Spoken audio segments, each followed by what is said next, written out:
வணக்கம் டீச்சர்ஸ், எல்லாருமே நல்லா இருக்கீங்கன்னு நினைக்கிறேன். நானுமே ரொம்பவுமே நல்லா இருக்கேங்க. நம்மளோட சேனலை தொடர்ந்து பார்த்துட்டு வர எல்லாருக்குமே ரொம்பவுமே நன்றிங்க. நம்மளோட சேனல்ல டெட் பேப்பர் 1 பேப்பர் 2க்கான ப்ரீவியஸ் இயர் கொஸ்டின்ஸ்லாம் பார்த்துட்டு இருக்கோம். அது மட்டும் இல்லாமல் இங்கிலீஷ்க்கான டேர்ம் வைஸ் எக்ஸ்பிளனேஷன் வீடியோஸும் பார்த்துட்டு இருக்கோங்க. உங்களுக்கு பார்க்கணும்னு தோணுச்சுன்னா நம்மளோட பிளேலிஸ்ட்டை கொஞ்சம் செக் பண்ணி பாருங்க. கண்டிப்பாக உங்களுக்கு ரிவிஷன் பர்பஸ்க்கு யூஸ்ஃபுல்லாக இருக்கும். சரிங்களா? ஸோ இன்னைக்கு நம்ம என்ன வீடியோ பார்க்க போறோம் பார்த்தீங்கன்னா, டெட் பேப்பர் 1 தமிழுக்கான டே 5 ப்ரீவியஸ் இயர் கொஸ்டின் வீடியோ தாங்க பார்க்க போறோம். சரிங்களா? இது என்னைக்கு கேட்கப்பட்ட கொஸ்டின் பார்த்தீங்கன்னா 16/10/2022 ஃபார்னூன்ல நடந்த ஒரு ப்ரீவியஸ் இயர் கொஸ்டின்கான ஆன்சர் அண்ட் எக்ஸ்பிளனேஷன் தான் பார்க்க போறோம். ஸோ நம்மளோட சேனல் பிடிச்சிருந்தா கண்டிப்பா சப்ஸ்கிரைப் பண்ணிக்கோங்க. வாங்க வீடியோக்குள்ள போகலாம். ஃபர்ஸ்ட் கொஸ்டின் என்ன சொல்லியிருக்காங்க பாருங்க. அண்ணா நூற்றாண்டு நூலகம் இது எங்க இருக்குன்னு உங்களுக்கு தெரியுது. சென்னையில இருக்கிற ஒரு நூலகம்ங்க. இது ஆசியாவின் மிகப்பெரிய நூலகங்களுள் முதன்மையான ஒன்றா கருதப்படுறாங்க. இந்த நூலகத்துக்கு அண்ணா நூற்றாண்டு நூலகம் அப்படின்ற பெயர் எப்படி வந்துச்சுன்னா, அறிஞர் அண்ணாவுடைய 102வது பிறந்த நாள் முன்னிட்டு கலைஞர் கருணாநிதி அவர்களால் தொடங்கப்பட்டதுதான். அதாவது அவர் தான் இதை ஓபன் பண்ணி வச்சாரு, இந்த அண்ணா நூற்றாண்டு நூலகத்தை. அண்ணாவுடைய 102வது பிறந்த நாள் அன்று. சரிங்களா? இந்த நூலகம் பத்தின இன்ஃபர்மேஷன் தான். அதாவது இந்த நூலகத்துல கிட்டத்தட்ட தரை தளத்தோடு சேர்த்து 9 தளங்கள் இருக்கிறதா நம்மளுக்கு சொல்றாங்க. இப்ப இந்த ஒவ்வொரு தளத்திலயும் என்ன மாதிரியான புத்தகங்கள்லாம் அவங்க வச்சிருக்காங்க அப்படின்றதுதான் நம்மளுக்கு இன்ஃபர்மேஷனை கேட்டிருக்காங்க. இது நம்மளுக்கு 7th ஒரு இம்பார்ட்டன்ட் பாக்ஸ் இன்ஃபர்மேஷனாவே கொடுத்துருக்காங்க. ஸோ அது நீங்க செக் பண்ணி பார்த்துக்கோங்க. சரிங்களா? ஸோ இதுக்கான ஆன்சர் என்னன்றத பார்த்துடலாம் இல்லையா? 2ஆம் தளம்ல இருக்கிறத நம்ம என்னன்னு சொல்றோம்னா தமிழ் நூல்கள். முதல் தளத்துல குழந்தைகளுக்கான நூல்கள் இருக்கு. சரிங்களா? 2ஆம் தளம்ல தமிழ் நூல்கள் இருக்கு. அதுவே 3ஆம் தளம் எடுத்துக்கிட்டீங்க அப்படின்னா அதுல என்ன இருக்குன்னா ஆங்கில நூல்கள்லாம் நம்மளுக்கு இருக்கு அப்படின்னு சொல்றாங்க. நெக்ஸ்ட் பாருங்க, 6ஆம் தளம்ல என்ன இருக்குன்னா பொறியியல் வேளாண்மை சம்பந்தப்பட்ட நூல்கள் இருக்கு. 7ஆம் தளத்துல என்ன இருக்குன்னா நூலக அலுவலக வரலாறு மற்றும் சுற்றுலா மத்திய நூல்கள் இருக்கு. அடுத்து 8ஆம் தளத்துல என்ன இருக்குன்னு சொல்றாங்கன்னா நூலக அலுவலக பிரிவு. இதுதான் சென்னையில இருக்க இந்த அண்ணா நூற்றாண்டு நூலகத்துல இருக்கிற எந்தெந்த தளத்துல எந்தெந்த புத்தகங்கள் இருக்கு அப்படின்றதுக்கான இன்ஃபர்மேஷன்ங்க. அடுத்த கொஸ்டின் பாருங்க. திரள் என்பதன் பொருள் என்ன அப்படின்னு சொல்லிட்டு கேக்குறாங்க. திரள் என்பதன் பொருள் என்ன அப்படின்னு சொல்லிட்டு கேக்குறாங்க. இதுக்கான பொருள் என்னன்னா கூட்டம். இப்ப எப்படி ஞாபகம் வச்சுக்கலாம்? இப்ப திரளான மக்கள் கலந்து கொண்டனர் அப்படின்னு நம்மளுக்கு செய்தியில எல்லாம் சொல்லுவாங்க. அப்ப திரள் அப்படின்னா என்ன? மக்கள் கூட்டம் அப்படின்னு ஞாபகம் வச்சுக்கோங்க. அடுத்து பாருங்க, ஜான்சி ராணிக்கு முன்பே ஆங்கிலேயரை எதிர்த்து வீர போர் புரிந்தவர் யார் அப்படின்னு கேக்குறாங்க. யாருன்னா நம்மளுடைய வேலு நாச்சியார். சிவகங்கை மாவட்டத்தை அந்த இடத்த ஆங்கிலேயர்கள் இவங்களுடைய கணவரை கொலை செய்துட்டு அதை கைப்பற்றிடுவாங்க இல்லையா? அதை இவங்க என்ன பண்ணுவாங்கன்னா திண்டுக்கல்ல போய் தஞ்சம் அடைந்து 8 ஆண்டுகளுக்கு அப்புறம் திருப்பி ஆங்கிலேயர் எதிர்த்து போரிட்டு 1780ல அந்த சிவகங்கையை திருப்பி மீட்டெடுப்பாங்க. ஸோ ஜான்சி ராணிக்கு முன்னாடியே ஆங்கிலேயர்களை எதிர்த்து போரிட்டவங்க யாருன்னா நம்மளோட வேலு நாச்சியார். அவங்களுக்கு வீரமங்கை அப்படின்ற ஒரு பெயருமே இருக்குங்க. இந்தியாவின் பறவை மனிதர் என்று அழைக்கப்படுபவர் யாருன்னு கேக்குறாங்க. யாருன்னா டாக்டர் சலீம் அலி. இவருடைய கதையை வச்சுதான் நம்மளுக்கு எந்திரன் பார்ட் 2 எடுத்திருப்பாங்க இல்லைங்களா?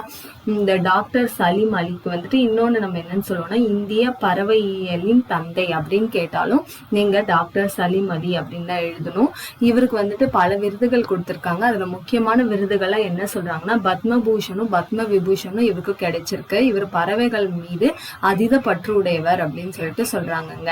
அடுத்த கொஸ்டின் பாருங்க. இதுல கீழே கொடுத்ததுல எது உடன்பாட்டு வினை தொடர் அப்படின்னு சொல்லிட்டு கேக்குறாங்க. எதுனா மாறன் மழையில் நனைந்தான். அதாவது ஒரு செயலை யார் செஞ்சாங்க அப்படின்னு சொல்றதுக்கு மாறன் அப்படின்னு ஆன்சர் வருது இல்லையா? அதனால இதை நம்ம என்னன்னு சொல்லுவோம்னா உடன்பாட்டு வினை தொடர்.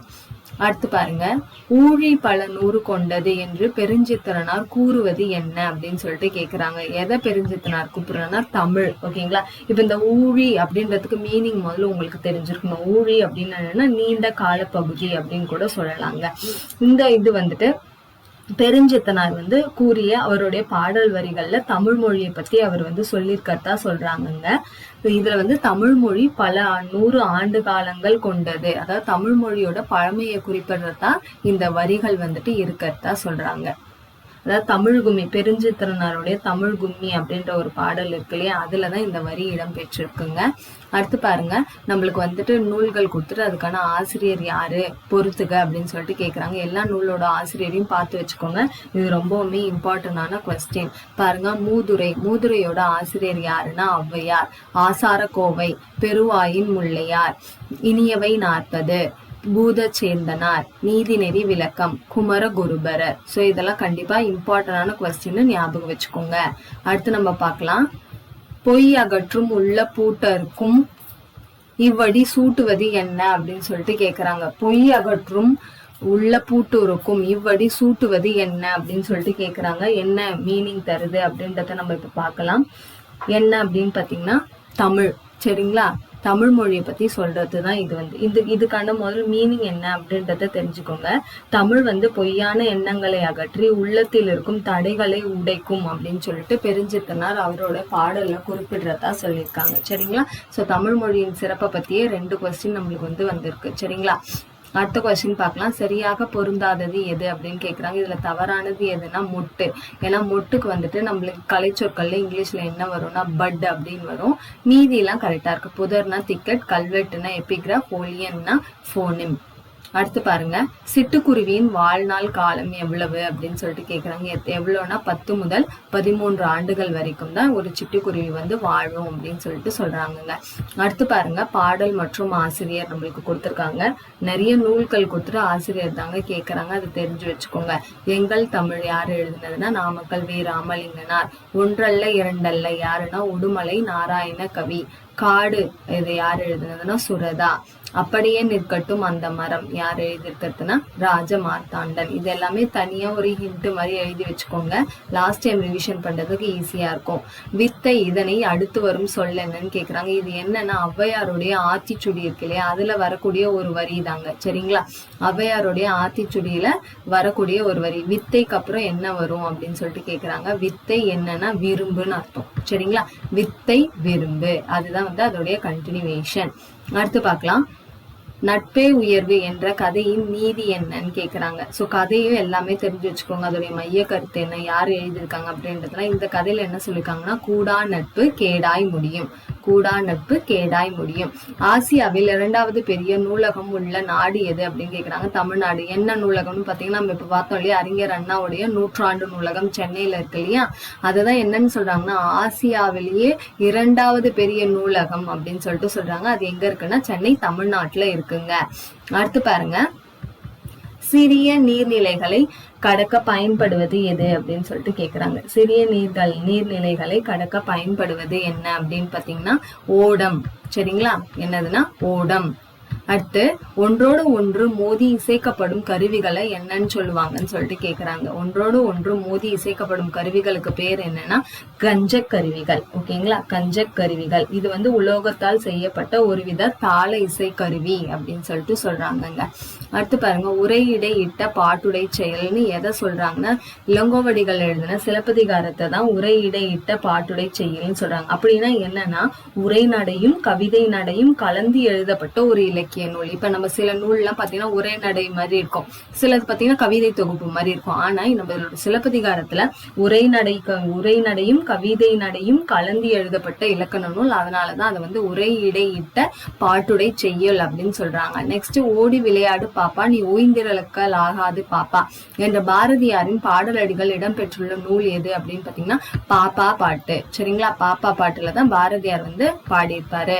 அடுத்து பாருங்க, கழனி என்ற சொல்லின் பொருள் என்ன அப்படின்னு பாத்தீங்கன்னா வயல். நான் கழனிக்கு போயிட்டு வரேன் அப்படின்னு கிராமத்துல எல்லாம் சொல்லுவாங்க இல்லையா, கழனி அப்படின்னா என்னன்னா வயல். குழந்தை கவிஞர் என அழைக்கப்படுபவர் யாருன்னு கேக்குறாங்க. பெரும்பாலும் இந்த குழந்தை கவிஞர் யாரு அப்படின்னு பாத்தீங்கன்னா அழவல்லியப்பா. இது எப்படி ஞாபகம் வச்சுக்கலாம்னா, குழந்தை அழுதுகிட்டே இருக்கு அப்படின்ற மாதிரி ஞாபகம் வச்சுக்கோங்க. அப்ப அழவல்லியப்பா அவரை தான் நம்ம என்னன்னு சொல்றோம்னு பாத்தீங்கன்னா குழந்தை கவிஞர் அப்படின்னு சொல்லிட்டு சொல்றோம். இவருடைய காலம் மட்டும் ஞாபகம் வச்சுக்கோங்க. என்னன்னு பாத்தீங்கன்னா 1922 இருந்து. சரிங்களா, 1922 இருந்து 1989. இவரை தான் நம்ம என்னன்னு சொல்றோம்னா குழந்தை கவிஞர். சோ எல்லாருடைய இந்த நிக் நேம் எல்லாம் கொஞ்சம் ஞாபகம் வச்சுக்கோங்க. அடுத்து பாருங்க, செருக்கு என்ற சொல் தரும் பொருள் என்ன அப்படின்னு சொல்லிட்டு இருக்காங்க.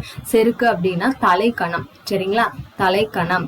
அடுத்து பாருங்க, 12 திருமுறைகளுள் 10ஆம் திருமுறையாக வைக்கப்பட்டுள்ள நூல் எது? 12 திருமுறைகள் இருக்கு இல்லையா, அதுல 10வது திருமுறையா வைக்கப்பட்டுள்ள நூல் எது அப்படின்னு சொல்லிட்டு நம்மளுக்கு கேக்குறாங்க. எந்த நூல் அப்படின்னு பாத்தீங்கன்னா திருமந்திரம். திருமந்திரத்தை நம்ம என்னவா வச்சிருக்கோம்னா 10வது நூலா வச்சிருக்கோம். இந்த திருமந்திரத்தை எழுதுனது யாருன்னு பாத்தீங்கன்னா திருமூலர் எழுதியிருக்காருங்க. இது வந்து ஒரு சைவ சமய படைப்பு. இப்ப இந்த இது இருக்கு இல்லையா, திருமந்திரத்துக்கு வேறு பெயர்கள்லாம் நம்மளுக்கு இருக்கு, அதையும் நம்ம தெரிஞ்சு வச்சுக்கணும். இப்ப தமிழ் 3000 சொன்னாலும் திருமந்திரம் அப்படின்ற நூல் தாங்க சொல்லுது. அதே மாதிரி தமிழ் ஆகம நூல் அப்படின்னு எது, தமிழ் ஆகம நூல் எது அப்படின்னு கேட்டாலும் அதுக்கு ஆன்சர் என்னன்னா திருமந்திரம் தான் திருமூலர் எழுதியிருக்காரு. அடுத்து பாருங்க, அணிகலன்களும் பொற்காசுகளும் உருவாகும் இடம். அதாவது இந்த அணிகலன்களையும் பொற்காசுகளையும் தயாரிக்கிறாங்களே அந்த இடத்துக்கு பேர் என்னன்னு சொல்லுவாங்கன்னா அக்கச்சாலை. சரிங்களா, என்னன்னு சொல்லுவாங்க? அக்கச்சாலை. அடுத்து பாருங்க, முன்றில் என்பது என்ன அப்படின்னு சொல்லிட்டு கேக்குறாங்க. முன்றில் அப்படின்னா என்னன்னு சொன்னாங்க, இது வந்து தெளிவா கொடுக்கல. இது என்னன்னா வீடோடைய முற்றம், வீட்டின் முன்பகுதி, இல்லைன்னா முற்றம், இல்லைன்னா முன்னறை, அந்த மாதிரின்னு சொல்லலாம். ஆப்ஷன் வச்சு நம்ம வீடுன்னு எடுத்துக்கலாம். ஓகேங்களா. அடுத்து பாருங்க, 63 நாயன்மார்களுள் ஒருவராகவும் 17 சித்தர்களுள் ஒருவராகவும் கருதப்படுபவர் யார் அப்படின்னு சொல்லிட்டு கேக்குறாங்க. யாருன்னு அப்படின்னா திருமூலர். திருமூலர் என்ன எழுதியிருக்காரு? திருமந்திரம் அப்படின்றத சைட் பை சைடு எல்லாமே ஞாபகம் வச்சுக்கோங்க.